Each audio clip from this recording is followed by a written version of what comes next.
En juillet dernier, j'ai été chargée d'un travail vidéo. Au début, j'assurais souvent le suivi du travail de mes frères et sœurs. Je prenais connaissance de leurs problèmes et difficultés dans leurs devoirs. Puis je travaillais avec le chef d'équipe pour chercher la vérité et trouver des solutions. Grâce à la direction de Dieu, après un certain temps, les résultats du travail se sont nettement améliorés. J'ai pensé, désormais le travail progresse régulièrement. Il ne devrait pas y avoir de gros problèmes. Même si un problème survient, il n'affectera pas nos résultats et nous aurons le temps de le résoudre. Tout le monde étant dynamique dans son devoir et capable de payer un prix, je n'ai pas besoin de trop m'inquiéter. Pendant cette période, assurer le suivi du travail signifie faire des heures supplémentaires. Et parfois, je suis trop occupée pour manger à l'heure. Je ne suis pas en pleine forme. Alors, je devrais m'épargner un peu. Dès lors, j'ai commencé à me relâcher par rapport au travail. Et je me suis moins tenue informée. Parfois, je ne posais que des questions superficielles. Je me penchais rarement sur les détails des devoirs de mes frères et sœurs. Et ne me demandais pas comment améliorer les résultats de notre travail. Très vite, plusieurs vidéos que nous avions produites ont posé des problèmes et ont dû être refaites, ce qui a directement affecté l'avancement du travail. Quand j'ai vu cette situation, j'ai été très inquiète. J'ai aussi compris que ça n'était pas arrivé par hasard et que j'avais des leçons à en tirer. Alors j'ai prié Dieu, lui demandant de me guider pour que je comprenne sa volonté. Après avoir prié, j'ai demandé au chef d'équipe pourquoi on avait ces problèmes. Il a répondu « Certains frères et sœurs cherchent à réussir vite et accomplissent leurs devoirs sans principe. Ils ne se soucient que de progresser, pas de bien faire. Une autre raison est que je n'ai pas suivi les travaux et que je n'ai pas détecté les problèmes à temps. » J'ai pensé avec colère. Combien de fois t'ai-je parlé de ces problèmes? Pourquoi se produisent-ils encore? J'ai voulu réprimander le chef d'équipe. Mais ensuite j'ai pensé, n'ai-je pas le même problème que le chef d'équipe? Je n'ai pas surveillé le travail non plus. J'ai donc ravalé mes paroles. Puis j'ai vite vérifié les vidéos que tout le monde avait faites durant cette période. J'ai découvert que certains n'avaient pas avancé dans leurs devoirs et que d'autres avaient même régressé. Il y avait des problèmes évidents que je n'avais pas découverts. Quand on est irresponsable, des problèmes évidents nous échappent. Oui. C'est vrai. J'étais consciente que tout s'expliquait parce que je n'avais pas fait de travail concret. Prise de remords, j'ai prié Dieu, lui demandant de me guider pour que je réfléchisse et me connaisse. Le lendemain, pendant mes dévotions, j'ai lu un passage de la parole de Dieu. Je vais vous le lire. Très bien. D'accord. Si tu ne lis pas assidûment les paroles de Dieu et que tu ne comprends pas la vérité, alors tu ne pourras pas réfléchir sur toi-même. Tu te contenteras de faire un effort symbolique, de ne commettre aucune transgression et d'utiliser cela comme capital. Tu passeras chaque jour dans la pagaille, vivant dans un état de confusion, respectant juste les délais, sans faire d'efforts ni engager ton esprit, en restant superficiel. Ainsi, tu n'accompliras jamais ton devoir selon une norme acceptable. Pour y consacrer tous tes efforts, mets y d'abord tout ton cœur. Alors seulement tu pourras faire des efforts et faire de ton mieux. Maintenant, il y a ceux qui se sont mis à être assidus dans leurs devoirs. Ils ont commencé à penser à la manière d'accomplir correctement le devoir d'un être créé afin de satisfaire Dieu. Ils ne sont ni négatifs ni paresseux. Ils n'attendent pas passivement que le supérieur donne des ordres, mais prennent des initiatives. Au vu de vos performances, vous êtes un peu plus efficace qu'avant. Et même si c'est toujours inférieur à la norme, il y a eu un petit mieux, ce qui est bien. Mais vous ne devez pas vous contenter du statu quo. Vous devez continuer à chercher, continuer à grandir. Ce n'est qu'alors que vous accomplirez mieux votre devoir et atteindrez un niveau acceptable.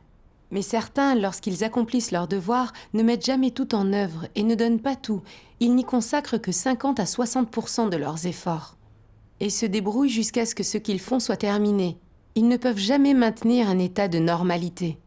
Quand il n'y a personne pour les surveiller ou les aider, ils se relâchent et perdent courage. Quand il y a quelqu'un pour partager la vérité, ils se redressent. Mais sans échange sur la vérité pendant un moment, ils se démotivent. Quel est le problème quand ils hésitent toujours comme cela? Les gens sont ainsi quand ils n'ont pas obtenu la vérité. Ils vivent tous par passion. Une passion qui est très difficile à entretenir. Il faut qu'il y ait quelqu'un pour prêcher et échanger avec eux tous les jours. Quand il n'y a plus personne pour les abreuver, les nourrir et les soutenir, leurs cœurs se refroidissent à nouveau. Ils se relâchent une fois de plus. Et quand leur cœur s'affaiblit, ils deviennent moins efficaces dans leurs devoirs. S'ils travaillent plus dur, l'efficacité augmente. L'accomplissement de leurs devoirs devient plus productif et ils obtiennent plus. Est-ce là votre expérience? Vous pourriez dire, pourquoi avons-nous toujours du mal à accomplir notre devoir? Quand ces problèmes sont résolus, nous sommes revigorés. Sinon, nous devenons indifférents. Quand nous accomplissons dûment notre devoir, ou que Dieu nous loue pour notre croissance, nous sommes très contents et nous sentons que nous avons enfin grandi. Mais bientôt, quand nous rencontrons une difficulté, nous redevenons négatifs. Pourquoi ce genre d'état est-il toujours incohérent? En fait, les principales raisons sont que vous comprenez trop peu de vérité. Vous manquez de profondeur dans les expériences et l'entrée. Vous ne comprenez pas de nombreuses vérités. Vous manquez de volonté et vous vous contentez de faire votre devoir. Sans comprendre la vérité, comment pouvez-vous faire votre devoir de façon adéquate? En fait, ce que Dieu demande aux gens, ils peuvent tout à fait le réaliser. Tant que vous écoutez votre conscience et pouvez suivre votre conscience dans votre devoir, il vous sera facile d'accepter la vérité. Et si vous pouvez accepter la vérité, vous pourrez faire votre devoir de manière adéquate. Il faut que vous vous disiez, en croyant en Dieu, en mangeant et en buvant les paroles de Dieu pendant ces années, j'ai énormément gagné. Et Dieu m'a accordé de grandes grâces et de grandes bénédictions. Je vis entre les mains de Dieu. Je vis sous la puissance de Dieu, sous sa domination. Et il m'a donné ce souffle. Donc, je dois engager mon esprit et m'efforcer d'accomplir mon devoir de toutes mes forces. Voilà l'essentiel. Les gens doivent avoir de la volonté. Seuls ceux qui ont de la volonté peuvent vraiment lutter pour la vérité. Et une fois qu'ils ont compris la vérité, ils peuvent accomplir leur devoir correctement, satisfaire Dieu et faire honte à Satan. Si tu as ce genre de sincérité et que tu planifies non pas pour toi-même, mais uniquement pour obtenir la vérité et accomplir ton devoir correctement, alors tu feras ton devoir normalement et le poursuivras avec constance. Quelles que soient les circonstances, vous serez en mesure de continuer à faire votre devoir. Quelle que soit la personne ou la chose pouvant venir t'induire en erreur ou te déranger, que ton humeur soit bonne ou mauvaise, tu pourras toujours accomplir ton devoir normalement. Ainsi, Dieu pourra se rassurer à ton sujet, et le Saint-Esprit pourra t'éclairer dans la compréhension des principes de la vérité et te guider pour entrer dans la réalité de la vérité. Et tu seras donc assuré d'accomplir ton devoir comme il se doit. Tant que tu te dépenses sincèrement pour Dieu, que tu fais ton devoir d'une manière terre à terre et que tu n'es pas rusé, tu passeras le cap avec Dieu. Dieu observe l'esprit, les pensées, les motivations des gens. Si ton cœur aspire à la vérité et que tu peux rechercher la vérité, Dieu t'éclairera et t'illuminera. Amen. Amen. Ces paroles de Dieu sont très concrètes. Oui. Oui. J'ai réalisé que j'avais récemment obtenu des résultats dans mon devoir. J'avais alors commencé à me sentir très satisfaite. J'étais fatiguée, donc j'avais pensé que je devais prendre davantage soin de mon corps. J'avais commencé à me relâcher et à négliger mon devoir. J'avais opté pour le laisser faire et n'avais rien suivi ni appris sur la manière dont les autres accomplissaient leurs devoirs. Même si je savais qu'il y avait encore des problèmes à résoudre dans notre travail, ça ne me semblait pas urgent. J'avais pensé que tout irait bien tant que cela n'affectait pas nos résultats du moment. Mais les vidéos produites avaient posé beaucoup de problèmes et avaient dû être refaites. En plus, tout le monde a tendance à faire dans l'à peu près et à se relâcher dans son devoir par nature. Mais je n'avais pas assuré le suivi, j'avais négligé mon devoir. Et j'avais été inattentive et irresponsable. Comment aurait-il été possible qu'aucun problème n'apparaisse? Bien sûr. Bien sûr. Dieu m'avait exaltée pour que je sois superviseuse et m'avait donné la chance de pratiquer, dans l'espoir que je serais attentive, responsable et consciencieuse dans mon devoir. Quelles que soient les circonstances, je ne devais m'épargner aucun effort dans mon devoir et assumer mes responsabilités. C'est le seul moyen de progresser. Oui. Mais j'avais traité mon devoir comme si c'était un travail et que je travaillais pour quelqu'un d'autre. J'avais saisi chaque occasion de moins me tracasser et de moins contribuer. Je n'avais éprouvé ni inquiétude ni sentiment d'urgence. Je ne m'étais jamais demandé comment mieux faire les choses ou obtenir de meilleurs résultats. Je m'étais juste demandé comment moins souffrir dans ma chair et être moins fatiguée. Je ne m'étais pas du tout souciée de la volonté de Dieu. C'est à ce moment-là que j'ai compris que mon attitude envers mon devoir était mauvaise. Je cachais mon cœur à Dieu et je faisais preuve d'une astuce mesquine. Oui. Pendant une réunion, j'ai lu un passage de la parole de Dieu révélant les faux dirigeants, qui m'a profondément affectée.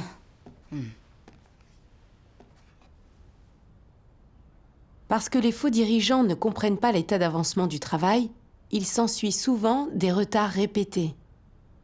Pour certains travaux, parce que les gens ne maîtrisent pas les principes et qu'il n'y a personne de compétent pour diriger ces travaux, ceux qui font le travail sont souvent dans un état de négativité, de passivité et d'attente, ce qui affecte sérieusement l'avancement du travail. Si le dirigeant s'était acquitté de ses responsabilités, prenant en charge le travail, le faisant avancer, accélérant les choses et trouvant quelqu'un qui connaisse ce domaine pour guider les gens, le travail aurait avancé plus rapidement au lieu de souffrir de retards répétés. Pour les dirigeants, il est donc vital de comprendre et de maîtriser l'état réel du travail. Il est vraiment nécessaire que les dirigeants comprennent et maîtrisent l'avancement du travail. Cet avancement est lié à son efficacité et aux résultats qu'il est censé produire. Si un dirigeant n'a même pas la maîtrise de l'avancement du travail, alors la plupart du temps, le travail avancera lentement et de manière passive. La plupart des gens qui accomplissent leur devoir le font négligemment, lentement et passivement. Il n'y a personne pour porter un fardeau et avoir certaines compétences pour ce travail, pour les inciter, les superviser et les guider. C'est la même chose sans critique, discipline, élagage ou encore traitement. Il est essentiel que les dirigeants comprennent et gardent la maîtrise de l'avancement de leur travail. Car les gens sont indolents. Et sans les conseils, les encouragements, le suivi des dirigeants, et sans une compréhension rapide de l'avancement du travail, ils sont susceptibles de se laisser aller, de paresser et d'être négligents. S'ils abordent leur travail ainsi, l'avancement de ce travail sera sévèrement affecté, de même que son efficacité. Compte tenu de ces circonstances, les dirigeants et ouvriers qualifiés devraient se dépêcher d'assurer un suivi de chaque partie du travail et rester informés de la situation concernant le personnel et le travail. Ils doivent absolument éviter d'être comme les faux dirigeants. Les faux dirigeants sont négligents et indifférents dans leur travail, sans aucun sens des responsabilités. Ils ne résolvent pas les problèmes lorsqu'ils surviennent. Et quel que soit le travail, ils sont toujours superficiels et négligents. Ce qu'ils disent est pompeux. Ils débitent de la doctrine et font les choses mécaniquement. En général, c'est comme ça que les faux dirigeants travaillent. Si on les compare aux antéchrists, bien qu'ils ne fassent rien d'ouvertement mal et qu'ils ne soient pas délibérément malveillants, et que leur travail ne soit pas mauvais par nature, il est juste de dire qu'en ce qui concerne les résultats, ce travail est par nature bâclé et superficiel, et ils ne portent aucun fardeau, ils n'ont aucune loyauté vis-à-vis de leur travail. Amen. Amen. Après avoir lu ces paroles de Dieu, je me suis sentie très coupable. N'avais-je pas le comportement d'un faux dirigeant ? Parce que j'étais paresseuse et soucieuse de ma chair, je n'assurais ni le suivi ni la surveillance du travail, ce qui nuisait au progrès général et aux résultats de notre travail. Mon imagination me disait que le travail était bien géré et qu'il n'y avait pas beaucoup de problèmes. Mais en réalité, il y avait encore de nombreux problèmes à résoudre. Parce que je ne portais pas de fardeau et que j'étais irresponsable, je m'aveuglais sur tous nos problèmes. Après réflexion, je me suis aussi aperçue que j'avais un point de vue erroné. Quand j'avais vu mes frères et sœurs être proactifs et progresser dans leurs devoirs, j'avais pensé qu'ils étaient tous très motivés et qu'ils n'avaient pas besoin d'être surveillés. Les paroles de Dieu ont révélé que les gens avaient une tendance à l'inertie et des tempéraments fortement corrompus. Avant que les gens n'obtiennent la vérité et avant que leur tempérament ne change, ils se soucient toujours de leur chair, aspirent à la facilité, se débrouillent, sont sournois et rusent dans leurs devoirs. Et ils agissent selon leurs propres idées et ne pratiquent pas en accord avec les principes. Je ne faisais pas exception. Sans le jugement et le châtiment de Dieu, Et sans la surveillance et les rappels à l'ordre de mes frères et sœurs, je peux facilement me relâcher. Et il est probable que des problèmes apparaîtront dans mon devoir.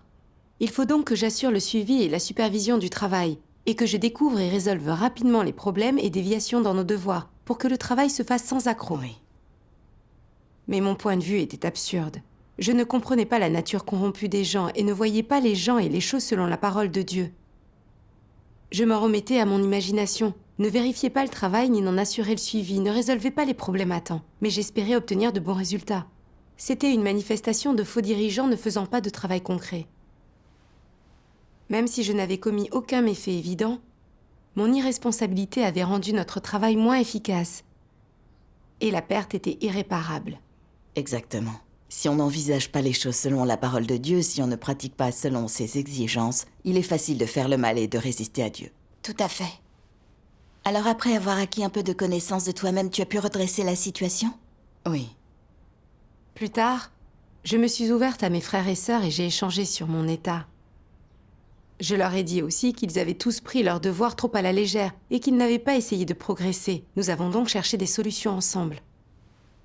Après ça, j'ai été un peu plus sérieuse dans mon devoir. Quand je finissais mon travail, je me demandais s'il y avait une marge de progression. J'assurais souvent le suivi du travail de mes frères et sœurs. Et nos résultats se sont améliorés. Dieu soit loué. Dieu soit loué. Peu après, nous avons rencontré un problème en faisant des vidéos. Et le chef d'équipe m'a demandé si j'avais une bonne méthode ou des propositions. Ne sachant pas quoi répondre, j'ai dit « Je n'ai pas de bonne solution pour le moment, alors continuons à y réfléchir. » Ensuite, je me suis rendu compte que surmonter cette difficulté allait exiger davantage que de prononcer quelques mots. Il me faudrait dénicher des informations, faire des recherches et trouver un chemin de pratique, ce qui allait prendre du temps et exiger des efforts. Il faudrait que j'essaie différentes choses et que j'évalue les résultats. Il était difficile de savoir si je réussirais. Si ça ne marchait pas, tous mes efforts n'auraient-ils pas été vains? Plus j'y pensais, plus ça me semblait être une corvée fastidieuse. J'ai pensé, tant pis, les choses sont bien comme elles sont. Comme nous avons de bons résultats pour le moment, il n'est pas urgent de résoudre ça. Alors j'ai mis le problème de côté. À l'époque, je me sentais un peu mal à l'aise. Ce n'était pas que je n'avais aucun moyen de le résoudre, il fallait juste que je paye un prix un peu plus cher. Plus tard, le chef d'équipe m'a encore dit « Les frères et sœurs rencontrent des difficultés, on doit résoudre ça. » Le rappel du chef d'équipe m'a fait réfléchir. En tant que superviseuse, ne devrais-je pas prendre l'initiative de gérer les difficultés et de résoudre les problèmes des gens? Si.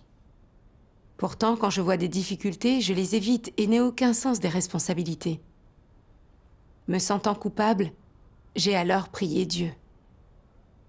Dieu, quand je rencontre des difficultés dans mon travail, je ne veux jamais travailler dur et me soucie toujours de mes intérêts charnels. Je sais que ce n'est pas conforme à ta volonté.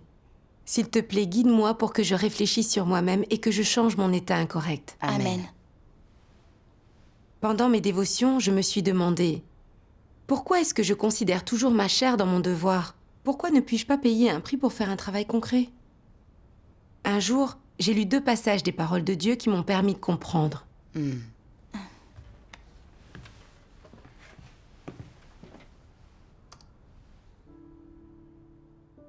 Dieu Tout-Puissant dit : quel est le poison de Satan? Comment peut-il être exprimé? Par exemple, si tu leur demandes : comment les gens devraient-ils vivre? Pourquoi les gens devraient-ils vivre? Les gens répondront : chacun pour soi, Dieu pour tous. Cette seule phrase exprime la racine du problème. La philosophie et la logique de Satan sont devenues la vie des gens. Quoi que les gens poursuivent, ils ne le font que pour eux-mêmes, et donc ils ne vivent que pour eux-mêmes. Chacun pour soi, Dieu pour tous. Voilà la vie et la philosophie de l'homme, et cela représente aussi la nature humaine. Ces paroles sont déjà devenues la nature de l'humanité corrompue, le véritable portrait de la nature satanique de l'humanité corrompue. Et cette nature satanique est déjà devenue la base de l'existence de l'humanité corrompue. Depuis plusieurs milliers d'années, l'humanité corrompue vit de ce venin de Satan, jusqu'à aujourd'hui. La chair de l'homme est comme le serpent. Son essence consiste à nuire à la vie des gens, et quand on lui donne tout ce qu'elle veut, ta vie est perdue. La chair appartient à Satan.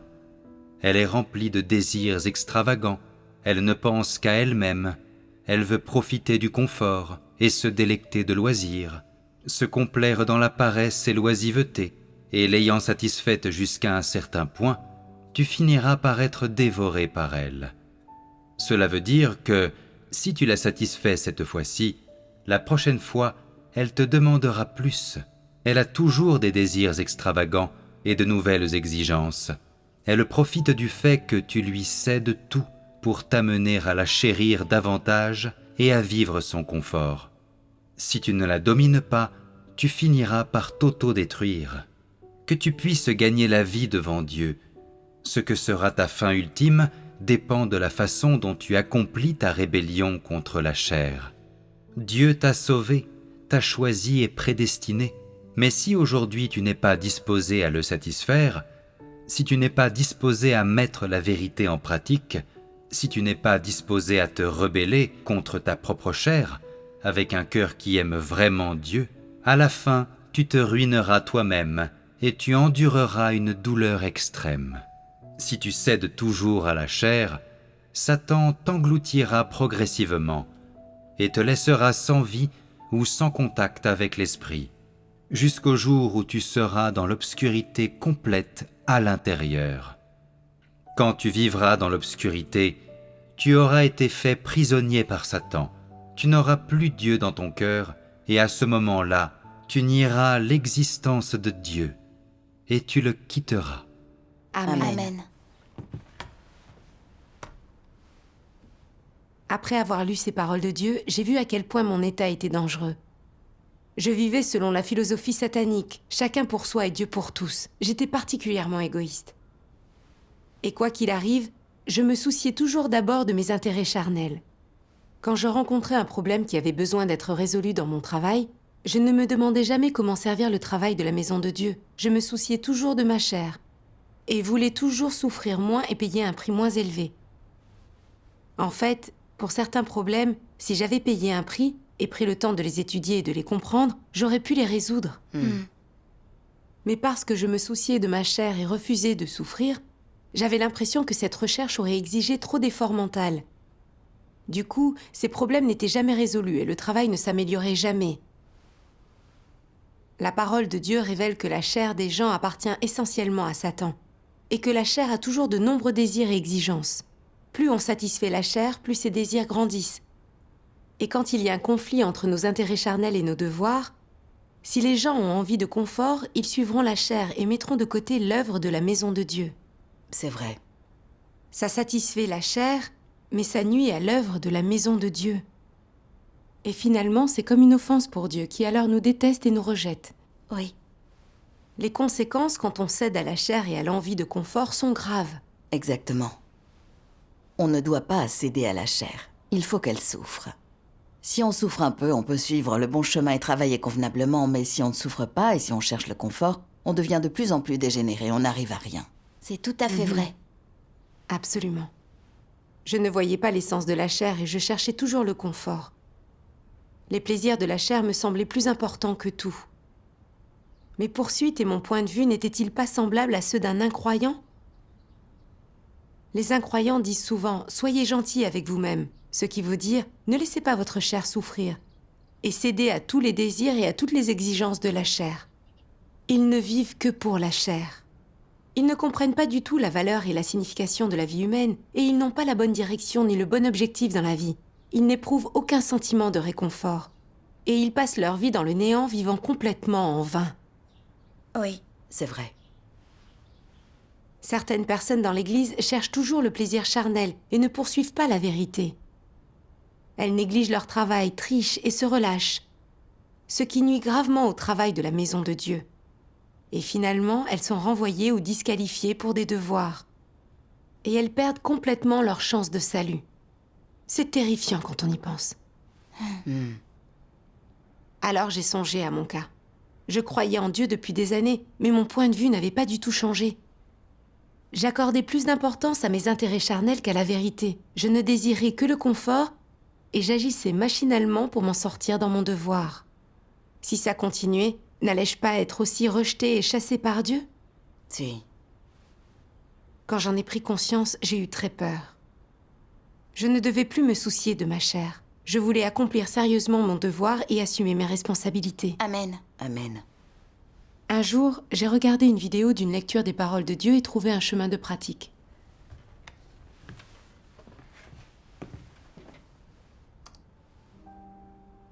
Dieu Tout-Puissant dit : si tu es quelqu'un qui croit vraiment en Dieu, alors tu dois payer un certain prix lorsque tu accomplis ton devoir, et tu dois travailler dur. Que signifie vraiment travailler dur ? Si tu te contentes de faire un effort symbolique et de souffrir un peu physiquement, mais que tu ne prends pas du tout ton devoir au sérieux et que tu ne recherches pas les principes de la vérité, alors tu es simplement négligent et superficiel. Cela ne s'appelle pas vraiment faire des efforts. Pour faire un effort, il est essentiel d'y mettre tout son cœur, de craindre Dieu dans son cœur, d'être attentif à la volonté de Dieu, d'être terrifié à l'idée de désobéir à Dieu et de blesser Dieu, et de subir des épreuves pour bien accomplir son devoir et satisfaire Dieu. Si tu as un cœur qui aime Dieu de cette manière, tu pourras accomplir ton devoir correctement. S'il n'y a pas de crainte de Dieu dans ton cœur, tu n'auras aucun fardeau lorsque tu accompliras ton devoir. Tu n'y auras aucun intérêt. Tu seras inévitablement négligent et superficiel, et tu feras les choses machinalement, sans produire aucun effet réel. Ce n'est pas ce qui s'appelle accomplir un devoir.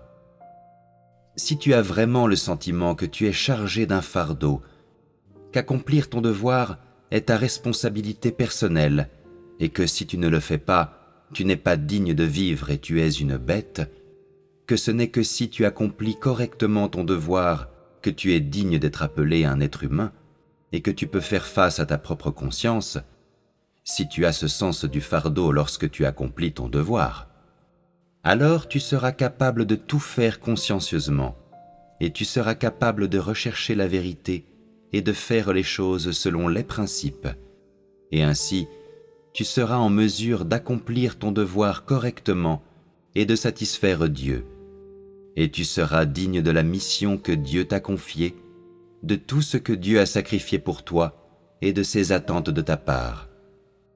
C'est seulement cela, faire vraiment des efforts.